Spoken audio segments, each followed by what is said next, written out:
Hello दोस्तों, मेरा नाम है रवि और मैं प्रेजेंट टाइम में सीएचएस यानी सेंट्रल हिंदू स्कूल का स्टूडेंट हूँ। तो दोस्तों, जैसा कि आप लोग जान रहे होंगे कि सीएचएस का एंट्रेंस एग्ज़ाम इस साल का कैंसिल हो गया है। ठीक है, 2 दिन पहले बीएचयू के ऑफिशियल साइट पे ये नोटिस आया था, जो कि सेम टू सेम सीएचएस पे जो नोटिस आपको दिया गया था उसी का 2 कॉपी था, जैसा कि आप लोग स्क्रीन पर भी देख सकते हैं। और दोस्तों, यहाँ पे बच्चों के साथ सीधा सीधा नाइंसाफ़ी हो रही है। जो बच्चे 1 साल 2 साल से तैयारी कर रहे थे, ये सपने देख रहे थे कि हम सीएचएस की यानी सेंट्रल हिंदू स्कूल में जाके पढ़ेंगे, एडमिशन लेंगे, एग्ज़ाम देंगे, क्वालिफाई करेंगे, उनका सपना एक नोटिस ने चूर चूर कर दिया। हालांकि लॉटरी से भी बच्चे स्कूल में जाएंगे पढ़ने, लेकिन वो बच्चे नहीं होंगे जो कि सच में सपना देख रहे थे बीएचयू या सीएचएस का, जो सच में सपना देख रहे थे। लॉटरी के माध्यम से किसी का भी एडमिशन हो सकता है, चाहे वो पढ़ने में अच्छा हो, पढ़ने में अच्छा ना हो, कैसा भी स्टूडेंट हो। आप सीधा समझ सकते हैं कि लॉटरी तो ऐसा नहीं है कि जो पढ़ने वाला है उसी को चूज़ करेगा, जिसे चाहे उसे चूज़ कर सकता है। तो यहाँ पे उन बच्चों के साथ सीधा सीधा नाइंसाफ़ी हो रही है जो कि एग्ज़ाम की तैयारी कर रहे थे, 1 साल 2 साल से एग्ज़ाम की तैयारी कर रहे थे। बच्चे कितना दुखी हैं ये बस अभी हम लोग समझ सकते हैं। जब बच्चे कॉल करते हैं तो वो बोलते हैं कि सर बहुत गरीब है, 2 साल से तैयारी कर रहे हैं, कोई कहता है 3 साल से तैयारी कर रहे हैं, लेकिन सर जिस साल मुझे एग्ज़ाम देना था उसी साल सीएचएस का एग्ज़ाम कैंसिल हो गया, तो अब मैं आगे क्या करूँ। कितने बच्चे तो 200 ड्रॉप लिए हुए थे सीएचएस के लिए।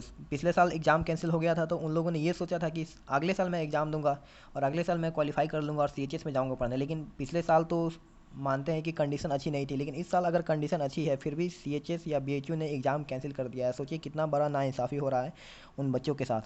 दोस्तों, मैं सीएचएस का हूँ, मैं सीएचएस का स्टूडेंट हूँ, मैं उसे डिफेम नहीं कर रहा। जो खुद से डिफेम होना चाहते हैं उन्हें कोई डिफेम क्या करेगा। जो भी बीएचयू प्रशासन है उन्हें थोड़ी बहुत शर्म भी आनी चाहिए कि बाकी सारी यूनिवर्सिटीज़ एग्ज़ाम ले रहे हैं तो हम कैसे ये नोटिस निकाल सकते हैं कि कोरोना के कारण हम एग्ज़ाम नहीं ले सकते। ये सब बातें भी सोचनी चाहिए थोड़ा बहुत नोटिस निकालने से पहले। लेकिन दोस्तों, हम लोग आप लोग के साथ इतनी बड़ी नाइंसाफ़ी नहीं होने देंगे। हम लोग आप लोग का साथ दे रहे हैं, आप लोग भी हमारा साथ दीजिए। लगभग 1.5 से 2 लाख बच्चों ने फॉर्म भरा और बच्चों की इतनी बड़ी संख्या है और उनके साथ हम नाइंसाफ़ी नहीं होने देंगे। दोस्तों, आपको क्या लग रहा है, क्या सच में कोरोना का केसेस बढ़ गया है? क्या सेफ्टी मेजर के साथ एग्ज़ाम नहीं कराया जा सकता? क्या आपको ऐसा लग रहा है कि बीएचयू आपके बारे में सोच के एग्ज़ाम को कैंसिल कर रहा है कि बच्चों को कोरोना हो जाएगा? जी नहीं दोस्तों, ऐसा बिल्कुल नहीं है, ऐसा बिल्कुल नहीं है। आप बहुत गलत सोच रहे हैं ऐसा अगर सोच रहे हैं तो, क्योंकि बहुत सारे एग्ज़ाम्स कंडक्ट हो रहे हैं बच्चों के सेफ्टी के साथ। वहाँ पे जो भी कोरोना का प्रोटोकॉल है सेफ्टी का, वो सब फॉलो करके एग्ज़ाम को कराया जा रहा है। तो आखिरकार पता नहीं बीएचयू को कौन सा नया वेरिएंट का कोरोना काट रहा है कि वो एग्ज़ाम्स को कैंसिल कर रहा है। तो दोस्तों, ऐसा जो है बस आप लोग के साथ ही हुआ है, आप लोग का ही बस एग्ज़ाम कैंसिल हुआ है। जैसा कि आप लोग जानते हैं कि बीएचयू एक बहुत बड़ा यूनिवर्सिटी है, उसमें और भी तरह तरह के एग्ज़ाम्स होते हैं, क्योंकि बीएचयू में कोई भी एडमिशन बिना एंट्रेंस एग्ज़ाम के नहीं होता है, वहाँ पे कोई लॉटरी नहीं होता। तो दोस्तों, वैसा कोई एग्ज़ाम कैंसिल नहीं हुआ है बीएचयू के द्वारा, बस आपका सीएचएस का एग्ज़ाम कैंसिल हुआ है इस साल का, पिछले साल का भी हुआ था, और यही सोचते हुए बीएचयू ने इस साल का भी एग्ज़ाम कैंसिल कर दिया। शायद से उन्हें ये लग रहा होगा ये तो बच्चे हैं, इनका एग्ज़ाम लेके क्या फ़ायदा, सीधे लॉटरी से करा दो एडमिशन, कोई दिक्कत नहीं है।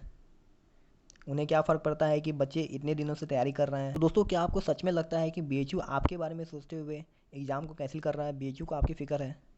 तो दोस्तों, अगर आप ऐसा सोच रहे हैं तो आप बिल्कुल गलत हैं, बहुत ज़्यादा गलत हैं।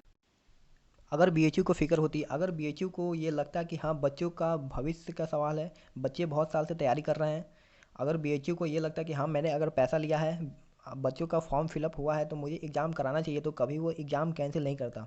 सीधा मुद्दा ये है कि बीएचयू को कोई फ़र्क नहीं पड़ता आपका एग्ज़ाम हो ना हो, आप लॉटरी से आएँ, मेरिट से आएँ, या आप कैसे भी आएँ, कोई फ़र्क नहीं पड़ता। तो दोस्तों, आप लोग का एक और सवाल था, उसे मैं अभी क्लियर कर दूँ कि अगर आप लोग ये चाहते हैं कि हम एग्ज़ाम अभी नहीं देना चाहते हैं तो क्या आपका फॉर्म का फ़ी रिफ़ंड होगा?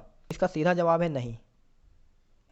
हालांकि बीएचयू ये कहता है कि हम पैसा रिफ़ंड करते हैं, लेकिन पिछले साल यानी 2020 में जब एग्ज़ाम कैंसिल हुए थे तो बीएचयू ने ये कहा था कि हम पैसा रिफ़ंड करेंगे, लेकिन अभी तक 1 साल से ज़्यादा हो गए हैं, एक भी बच्चे का पैसा रिटर्न नहीं हुआ है, और ये मैं प्रूफ के साथ कह सकता हूँ। तो चलिए दोस्तों, थोड़ा कैलकुलेशन करते हैं, ठीक है। तो दोस्तों, जनरल का फ़ी है 600 रुपया और SC ST का फ़ी है 300 रुपया। तो चलिए हम ये मान लेते हैं कि आधा बच्चे जो फॉर्म फिल किए हैं वो जनरल के हैं और आधा बच्चे SC ST के हैं, ठीक है। तो हम इसका एवरेज ले लेते हैं, तो एवरेज लेने पे ये जो पैसा है ये आएगा लगभग 450 रुपया। तो चलिए हम इसे और कम कर लेते हैं, इसे हम 400 रुपये ही मानते हैं। और दोस्तों पिछले साल जो आवेदन आए थे यानी जो बच्चों ने फॉर्म फिल किए थे उनकी संख्या थी लगभग 1.5 लाख, ठीक है, यानी 1.5 लाख। ओके, तो अगर हम इसमें मल्टीप्लाई करेंगे 400 से तो ये आएगा अमाउंट लगभग 6 करोड़ के आसपास, 6 करोड़। तो मैं ये नहीं बोल रहा कि बहुत ज़्यादा पैसा है, अगर CHS BHU एग्ज़ाम कराता है तो उसमें पैसे खर्च होते हैं, ऐसी बात नहीं है। हालांकि 6 करोड़ रुपए खर्च नहीं होंगे, लेकिन ठीक है, उसके लिए हम इस बात पे विवाद नहीं करेंगे। लेकिन पिछले साल जो है एग्ज़ाम नहीं हुए थे, लॉटरी या मेरिट बेस्ड एडमिशन हुए थे। तो दोस्तों पिछले साल लगभग मान लीजिए कि काउंसलिंग में कुछ पैसा खर्चा हुआ होगा। तो चलिए मान लेते हैं पूरा एडमिशन प्रोसेस में सारे बच्चों का 50 लाख रुपया खर्च आया होगा, ठीक है, काउंसलिंग लेके उसके बाद एडमिशन प्रोसेस जितना होता है सब में 50 लाख। चलिए 50 नहीं, हम 1 करोड़ मान लेते हैं, ठीक है। लेकिन 1 करोड़ मानने के बाद भी 5 करोड़ रुपया बच जाते हैं। दोस्तों उसका क्या हुआ, जो बच्चों ने फॉर्म वापस किया था उनका पैसा अभी तक रिफ़ंड नहीं हुआ है। दोस्तों चलिए पिछले साल तो मजबूरी थी, पिछले साल 5 करोड़ रुपया बच गए, वो तो मजबूरी थी BHU की। चलिए अच्छा है, रख लिया BHU ने। लेकिन इस साल मजबूरी नहीं है, इस साल जानबूझ के उस पैसे को एग्ज़ाम में नहीं लगाया जा रहा है। मुझे ये नहीं पता कि वो पैसे कौन ले रहा है, लेकिन वो पैसे को एग्ज़ाम में लगाना था और वो पैसा एग्ज़ाम में नहीं लग रहा है, मुद्दा ये है। तो इसे आप देख लीजिए कि आप इसे घोटाला कहेंगे या क्या कहेंगे। छोटा मोटा अमाउंट नहीं है, जितने बच्चे हैं उसके हिसाब से 6 करोड़ रुपया बहुत होता है। तो गाइज अब आपको ये समझ में आ गया होगा कि आखिर BHU ये क्यों चाहता है कि आपका एग्ज़ाम कैंसिल हो जाए, ठीक है, ये एकदम आपको क्लियर हो गया होगा। तो दोस्तों अब हमें क्या करना है, तो दोस्तों हम लोग यानी जितने भी यूट्यूबर्स हैं जो CHS BHU के लिए वीडियोज़ बनाते हैं यूट्यूब चैनल पे, हम लोगों ने मिल के एक कैंपेन चलाने की कोशिश की है जिसका डेट है दोस्तों 1 अगस्त। और दोस्तों ये कैंपेन ट्विटर पे चलने वाला है। तो गाइज हम सभी यूट्यूबर्स ने, जिसमें JNV पाठशाला, धमाका स्टडी, साही की पाठशाला और दोस्तों और भी बहुत सारे चैनल्स इंक्लूडेड हैं, हम सब ने मिलकर ये हैशटैग डिसाइड किया है। हैशटैग है दोस्तों यहाँ पे ध्यान से आप देख लीजिए, आपको इसी हैशटैग को ट्वीट करना है और इसी हैशटैग पे रीट्वीट्स करना है, ठीक है। दूसरा आप कोई और हैशटैग यूज़ करेंगे तो उसका कोई मतलब नहीं रह जाएगा। हमें एक हैशटैग को लगभग 5 से 10 हज़ार रीट्वीट्स कराने हैं। तो आप एक आदमी लगभग मान लीजिए कि कम से कम 5 भी रीट्वीट करता है तो दोस्तों 1000 आदमी होगा तब हमारा 5000 रीट्वीट हो जाएगा। लेकिन जहाँ तक मुझे उम्मीद है इस कैंपेन में लगभग 5 से 10 हज़ार बच्चे तो ज़रूर शामिल होंगे जिन्हें ये लगता है कि हाँ मैंने मेहनत की है तो एग्ज़ाम होना चाहिए।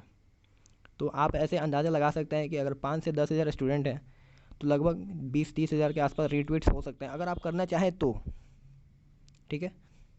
और दोस्तों अगर 1-2 घंटे के अंदर इतना रीट्वीट अगर होगा तो डेफिनेटली वो टॉपिक जो है वो ट्रेंडिंग पे आएगा और BHU के ऊपर बहुत ज़्यादा प्रेशर बनने वाला है इस पर दोस्तों, बहुत ज़्यादा। तो आपको 1 अगस्त को संडे भी है, 1 अगस्त को सुबह 10 बजे से 11 बजे के बीच में ट्वीट करना है। ये 10 से 12 भी हो सकता है लेकिन 10 बजे आपको स्टार्ट कर देना है, ठीक है। और दोस्तों ज़्यादा से ज़्यादा रीट्वीट करिए। आपके फैमिली में और भी मेंबर्स होंगे, आपके भैया दीदी चाचा चाची जो भी हो, पापा जो भी हो, उन सब से रिक्वेस्ट करिए कि आप भी ट्वीट करिए। आपका ज़्यादा टाइम इसमें नहीं लगने वाला है, मुश्किल से 1 मिनट लगेगा। और 1 मिनट से आपकी 1 साल की मेहनत अगर सफल हो जाती है तो इससे बड़ी चीज़ क्या हो सकती है। तो दोस्तों हम लोगों की तरफ से एग्ज़ाम को कराने के लिए फुल सपोर्ट है, अगर आप लोग सपोर्ट करेंगे तो ज़रूर एग्ज़ाम होगा। और जो पिछले साल जो भी घोटाला कहिए या जो भी कहिए वो हुआ था वो इस साल नहीं होगा और हम उसे नहीं होने देंगे। मैं CHS का होकर ऐसा इसलिए बोल पा रहा हूँ क्योंकि देखिए CHS स्कूल हो या कोई भी स्कूल हो, हमें स्कूल में यही सिखाया जाता है कि हमें सच का साथ देना है।